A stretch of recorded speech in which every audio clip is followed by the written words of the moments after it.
Hi, and welcome to On the Couch, Conversations with Brenda Porter. Today's guest is S Renee Clark. S Renee Clark has worked with Axum Dance Theater Experience, the Lyric Theater, Horizon Theater, the Alliance Theater, Theatrical Outfit, Fabrication, Kenny Leon's True Colors, Tri Anthony's Productions, Theater in the Square, the New American Shakespeare Tavern, the New Jumanji, Aurora Theater, Synchronicity, Youth Ensemble of Atlanta, Jumanji Productions, Center for Puppetry Arts, Georgia Ensemble Theater, and Actors Express. Her talents have truly been utilized in this community. She toured for 12 years as a solo performer, piano and vocal, across Europe, the Middle East, and Africa. There's more, but we'll stop here. And we'll take the time to welcome S. Renee Clark. What a pleasure to have you here with us. Thank you so much for inviting me. It's an honor to be here, Brenda. I have admired your work for so long, and you have worked at every single venue there seems to be in Atlanta. What a blessing. Yeah, that is a blessing. I was looking at that the other day. I was like, I almost got everybody. I'm a musician first, and I kind of like morphed into the theater world, which has been my heart for a long time. But anytime somebody says, Renee, you want to lie? And I'm like, yes.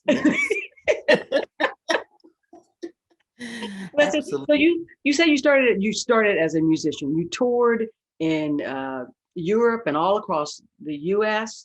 Doing what kind of music? Well, my first tour out was sort of like, if you remember the Bob Hope stuff back in well, they did the USO tour. We did the DOD, which is the Department of Defense. So we went to these rooms. I was with a band. Doc Samuels and Vinnie O'Neill were the headliners, and I was probably 20. And we went to these remote places playing original music, and mostly kind of like a split between R&B and jazz, but kind of R&B and straight up concert. Some places we went to, we weren't told where we were. The troops that were there didn't know where they were. We were in these top secret places, and they would send us in to entertain the troops. And so eventually I relocated overseas, and then I was just doing everything from Elton John to Errol Garner, to the Beatles, to gospel. It was like 12 years overseas, so that was great. Wow. Yeah. So how did you morph into theater then? Oh, that was exciting. It was Jumanji, and I think they were at the OIC building, and the piano player, something happened to the piano player that particular day, and they called and said, can you play a show tonight? And they got me ready that afternoon, and I'll never forget, it was Mother Jones was in it. It was Buddy Bolden Blues. Oh. Kenny Leon was on stage, and my eyes are just wide. And I didn't even have theater in my high school. I went to Price High School here in Atlanta, Georgia. And my biology teacher, Miss Durham, took me and two other students to the Fox to see The Wiz, starring Stephanie Mills. That was my first theatrical experience. I had no idea how you get into a world like this.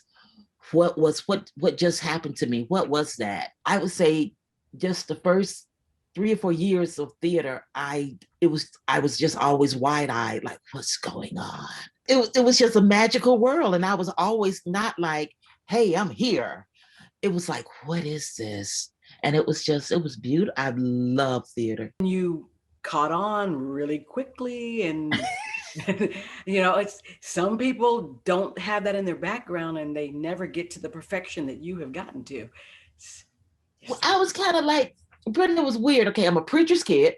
And so it reminded me very much, you tell the story. It's all about the story in theater. Right. And I related to that very, very well once I figured out, that's what they're doing, which was a really big difference to me than just singing or just playing. But I've learned how to even take that and put it into, it's, if the story isn't there, it's missing. Mm-hmm. It's just in opera and country music, if it's not there, you have failed. And I say that from the bottom of my guts. So you mentioned if you're playing or if you're, singing, but I know that you music direct and sometimes you are hired just to play. How does Mhm. that how does that differ for you when you're working with that? Yes, sir. Yes, ma'am. If I'm hired to just play, it is totally what the music director wants me to do. If they want me to give ideas, okay. If they don't want any ideas, it's yes, sir, or yes, ma'am. Just tell me what you want me to do. See, I think that would be hard, especially knowing that you may have another better idea.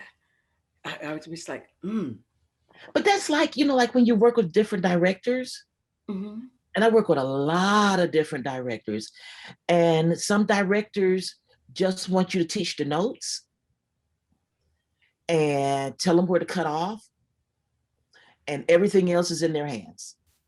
Okay. And some directors are like, no, bring it to life, Renee. And I'm like, oh, okay. And you just got, it's like a dance, whoever you're working with. How much do you want me to do? How much do you want me to stay out of it? And I remember working with one director, and I had been working with somebody else for a period of time. And they said, so what do you think? And I said, you want me to think? You want me to think? You want my opinion? And it was just like, because that's where I live in the creative part of it. That's what I love to do. But I am so okay with yes, ma'am, yes, sir. If that's what it has to be. Wow, what a Yeah. wonderful spirit to be able to adapt like that. Whew. Obviously, the pandemic hit, and music is one of those things where you're opening your mouth, you're singing, you're spitting, you're whatever. How has this affected not your theater world, your music world, your life? Okay. I did say I was a preacher's kid, right? Right? So I'm a big believer. I'm a big believer now. And I believe in prayer, not, but that's just me. So prior to 2020, it'd been a little slow, a little drought, just a little slow area for me. And I was waiting for March to get here because I was booked from the middle of March for the rest of the year. Oh my Back gosh. to back to back to back to back. And I was just waiting. I was just like, if I can just get to March the 10th, it was the 9th or the 10th, I'm good. Wow. And we started rehearsal for Grease, and came March the 14th. We all know what happened March the 14th. And it was like, and the calls started coming through, Renee, we're postponing. We're going to do it, but we're just not going to do it right now. And we'll get back with you. It was like, I had been planning for these shows for a year, Brenda. I had been studying and working and doing arrangements. It was like amazing opportunities that were getting ready to happen. And they all just they shut down. And I have to tell you, I panicked. I didn't know how I was going to survive. I've done nothing but art since I was 19 years old. I've had no other job Mhm. other than making music. And so here's the crazy thing that happened. I was playing part-time at a church that had a gospel choir. That wasn't their type of music, but they had a gospel choir that they allowed to sing. And the director would bring me in to play for this choir twice a month. And it was like, okay, their organist, their minister of music, contracted COVID and almost died. And 2 or 3 days after the 15th, they said, can you come in? we need somebody to play. At that point, they still only thought I knew how to play gospel because that's all I had played. And I started playing every week because their minister of music was sick and trying to survive. I had no idea where I was going to work. And it was just like, it was amazing. And I'm still working in that environment. Okay, and I'll just say what it is. It was First Congregation. Mm-hmm. And if you know the pastor Dwight Andrews, Mm-hmm. and to be able to work with Dwight Andrews, and if you don't know who Dwight Andrews, Dwight, you know, Dwight was the composer for all the early August Wilson stuff, right? Yes. Yes. And Dwight has just taken me and was just like, I want you to do this. And it would just be these really challenges. And I would be angry with him because it would be, he was pushing me out of my comfort zone. And he was making me do all of this stuff that I was really uncomfortable doing because the congregation was so used to classical music. And I got a little classical background back there somewhere, but that's not what I've been doing for the last 20 years.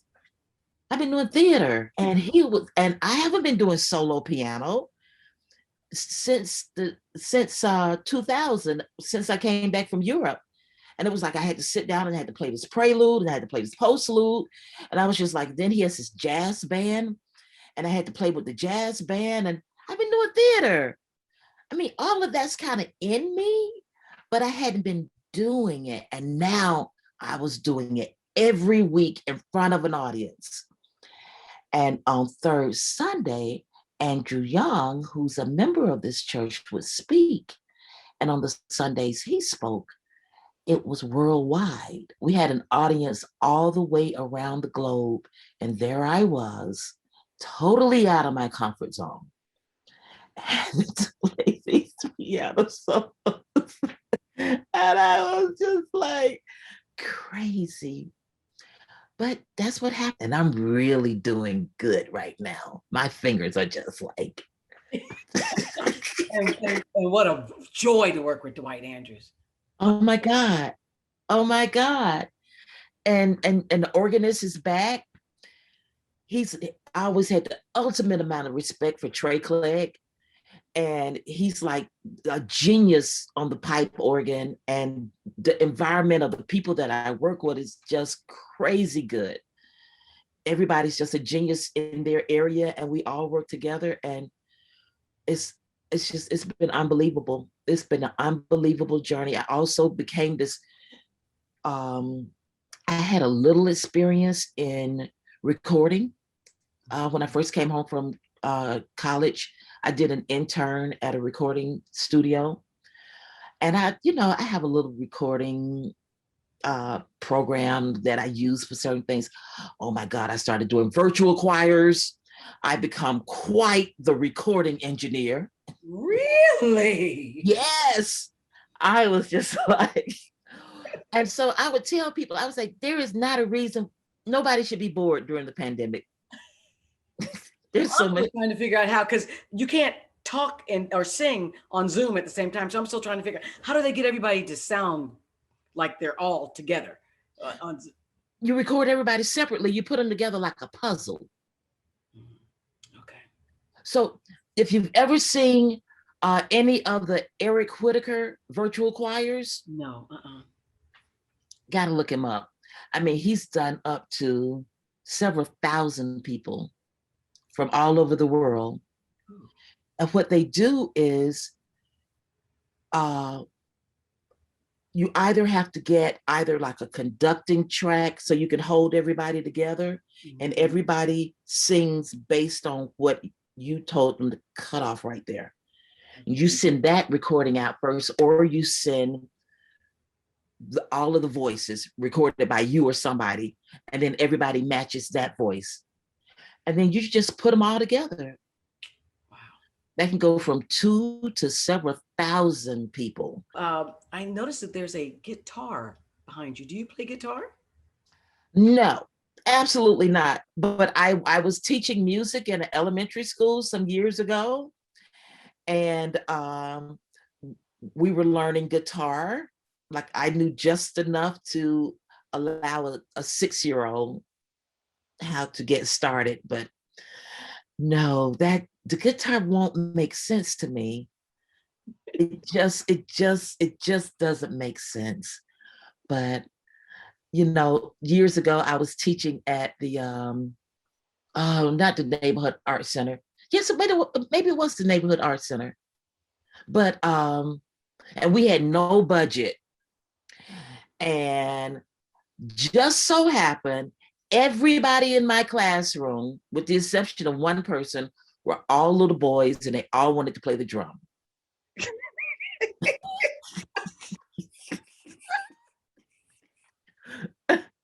And it was like, oh God, what do I do? So what we did was they did give me enough budget to go out and buy drumsticks. Okay. So I had drumsticks and they was like, what are we gonna play? So we went around and we found enough garbage cans and we cleaned them out. And I knew all the little basic stuff that you can get started with. And they ended up being quite impressive. Wow. Some drumsticks and some rubber garbage cans. That's the great thing about the pandemic is you have to figure out, you have to be creative. How do you go beyond, outside that box and figure out how to be creative and get stuff done? I mean, this has been like beautiful. I've been on like spending this time with you, Brenda.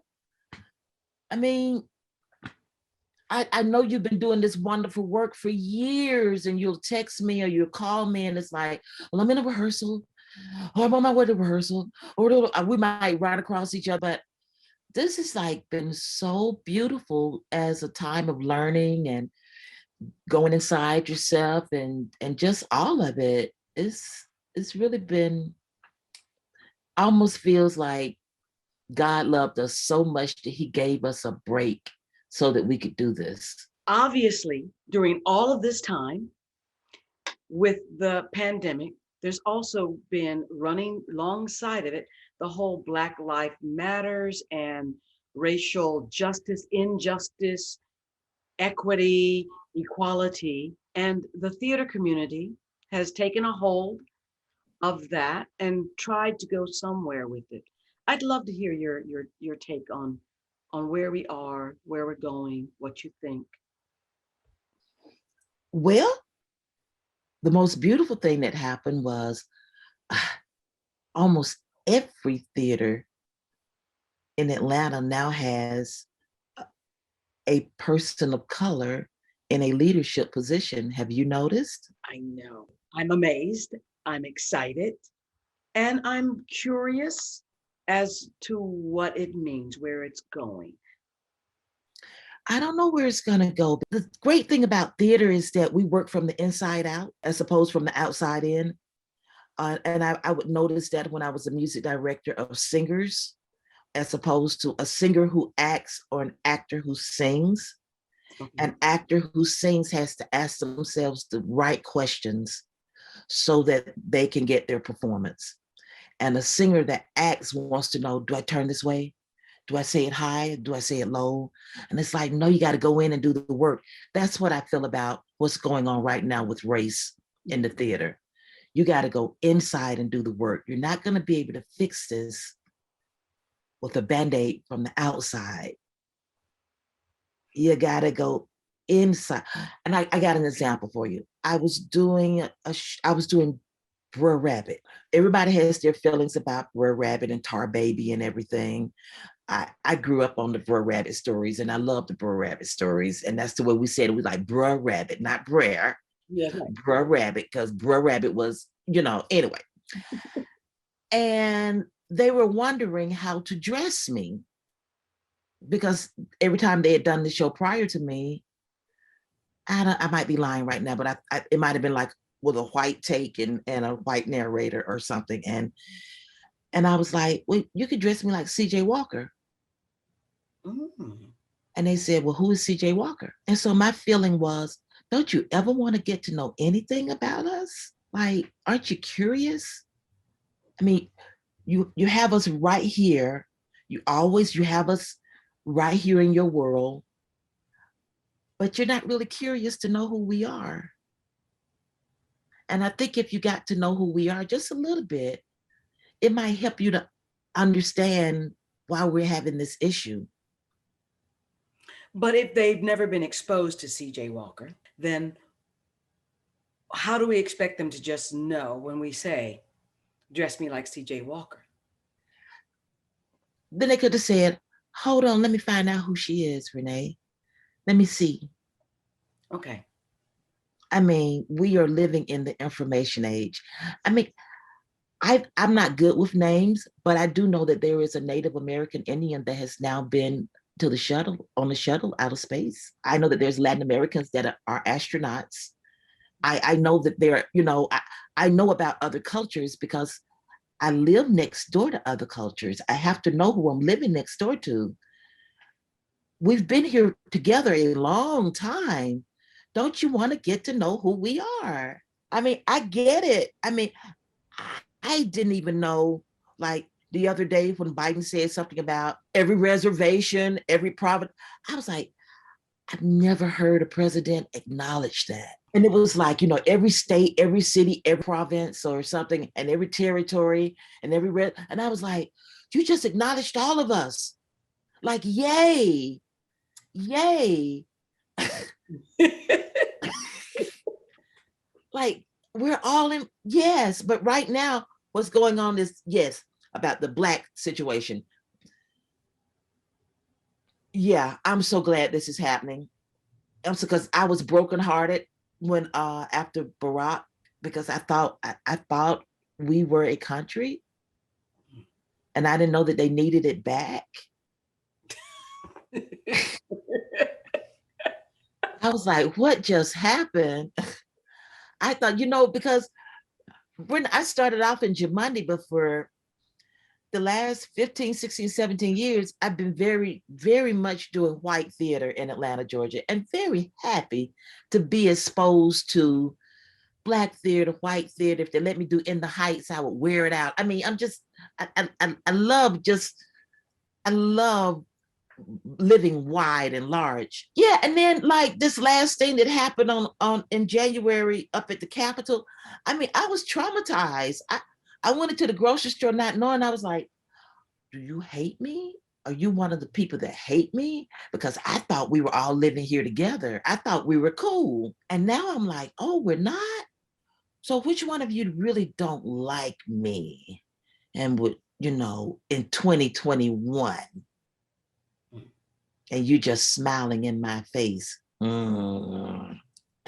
Well, I know that there's always people that just smile in your face, but I don't think I was aware that it was to the extent that it is, that Yeah, we are as separate as we are. yeah. But I want to get back to the theater for just a second. When you said, I question, you said that you didn't want to just put a band-aid on. I question, is putting a person of color in administration and in a leadership position, my question becomes, is it from the heart and an understanding of we need to make a difference, a different choice to grow? Or is it I'm putting a band-aid here so that you don't see the sore? So now, Brenda, I'm not going to get myself in trouble. Okay. I don't think you should. Because I feel like it's really about putting the right person of color in the position. Mm-hmm. Some people would be okay about being in position and just saying yes, yes, yes, no, no, no. And some people would take it as a responsibility that I'm going to have to speak up, and I'm going to have to tell you when you're off. When as my artistic director or my managing director, when you're making a decision that's very off, it is my responsibility to tell you and to risk my position.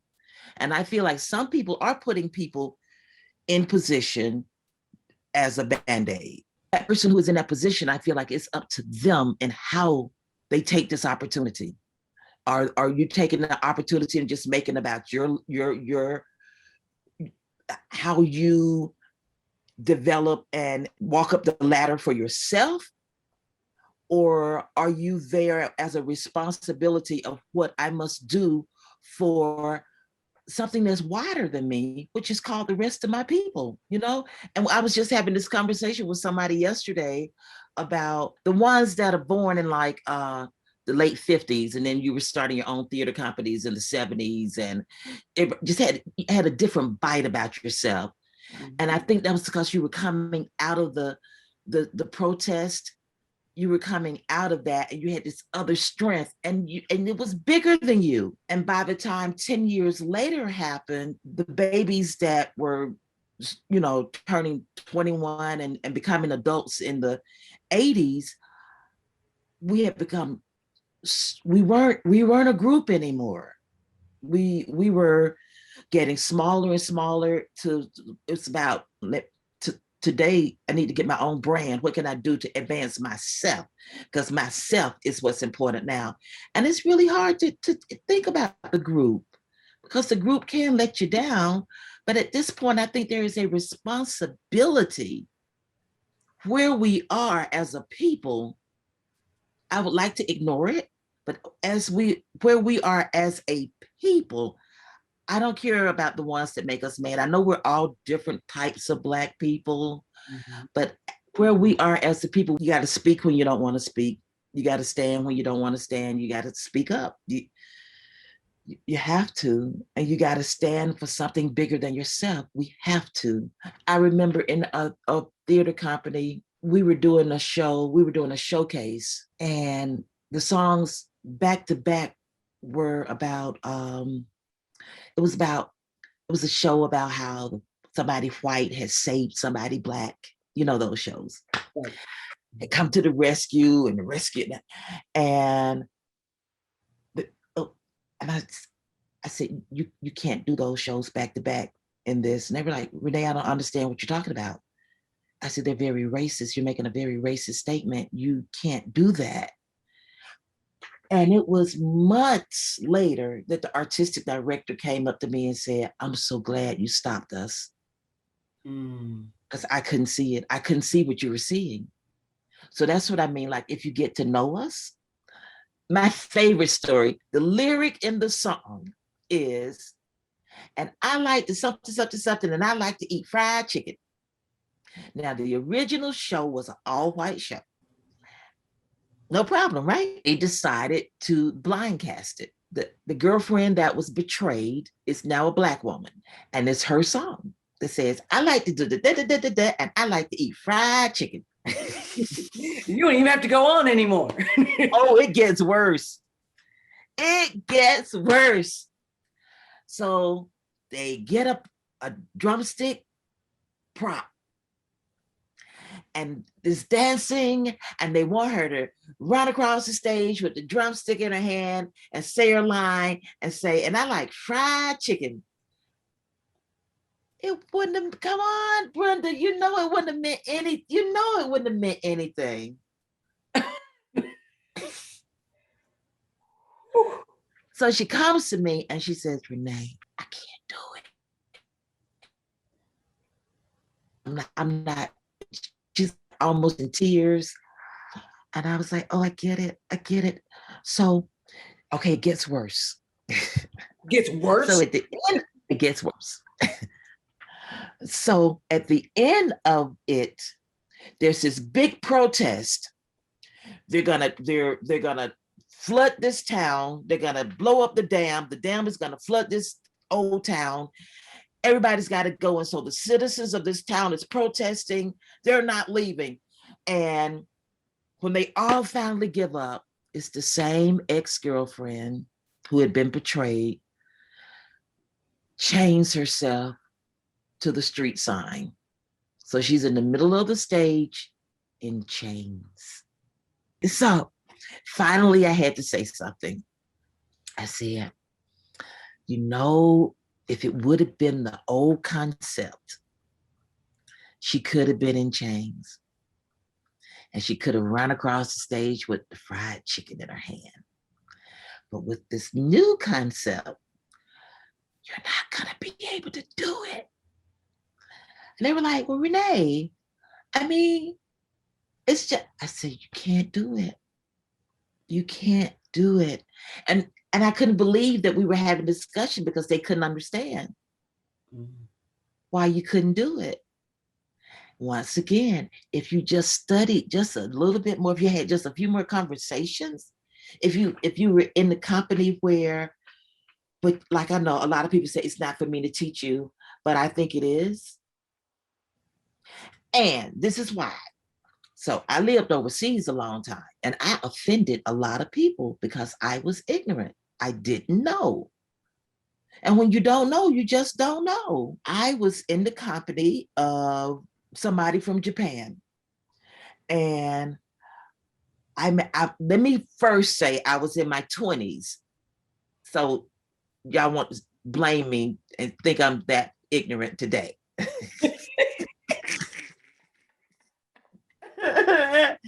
And so I'm trying to make conversation and feel important because I think this is like the ambassador to Denmark from Japan, and we're all at this restaurant, and it's like I'm trying to be like I'm very intelligent. And I said, this slipped out of my mouth.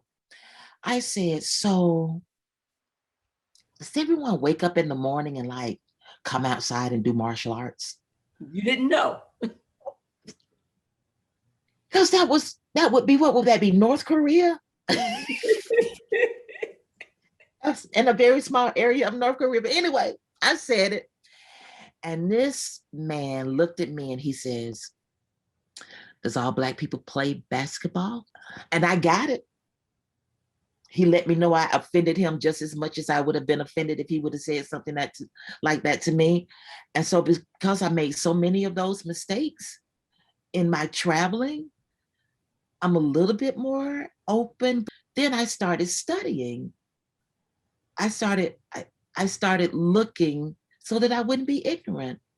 But when somebody doesn't care that they're ignorant and you say, don't you want to look it up? Don't you want to see? Don't you want to understand? And it's like, no, I don't.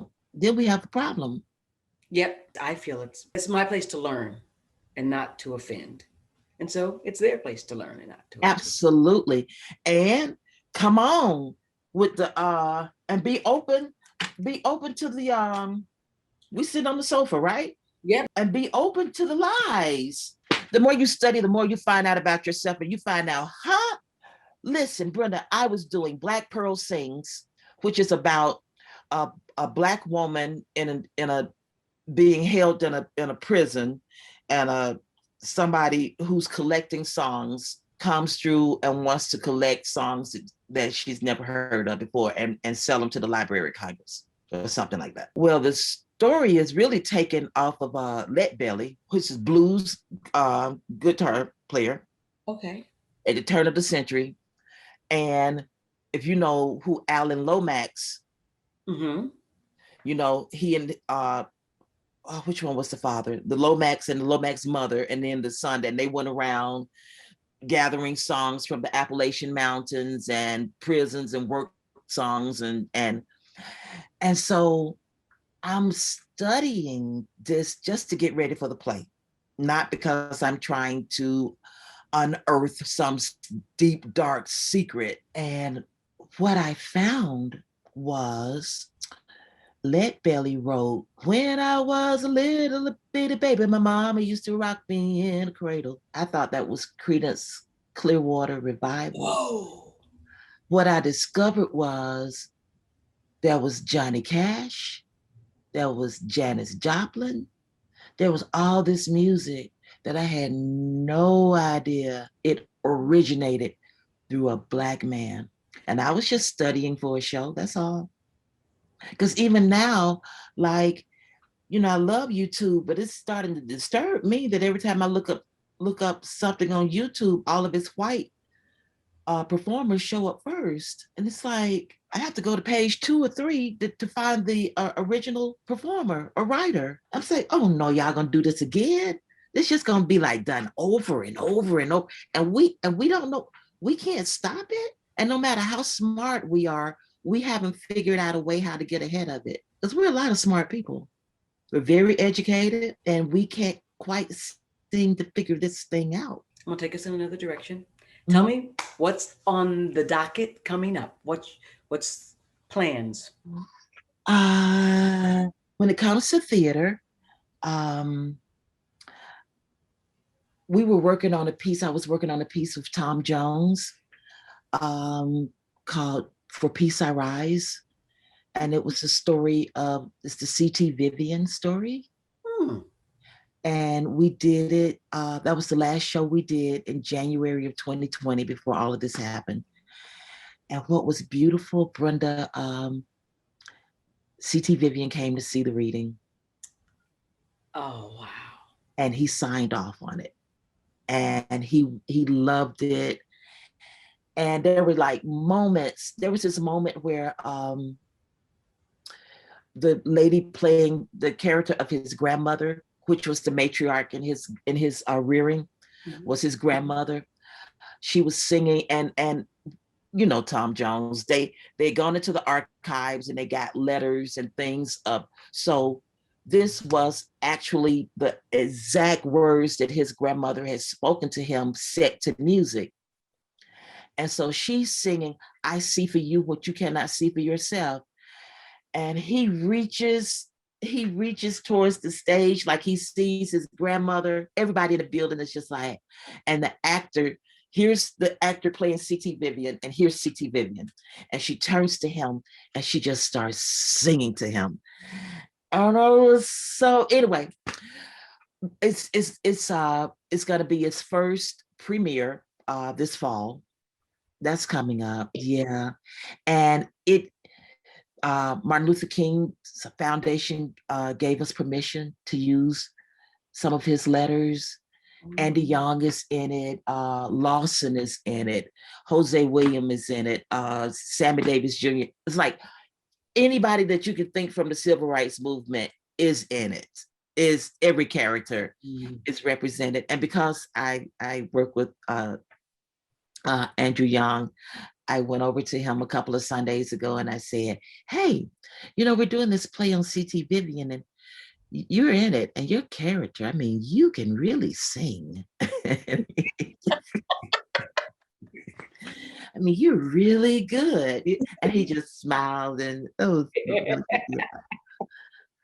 And I'm working with a team of people working on a documentary. I don't want to give it away right now, but we're working on some of our African American Black history here in the Atlanta area.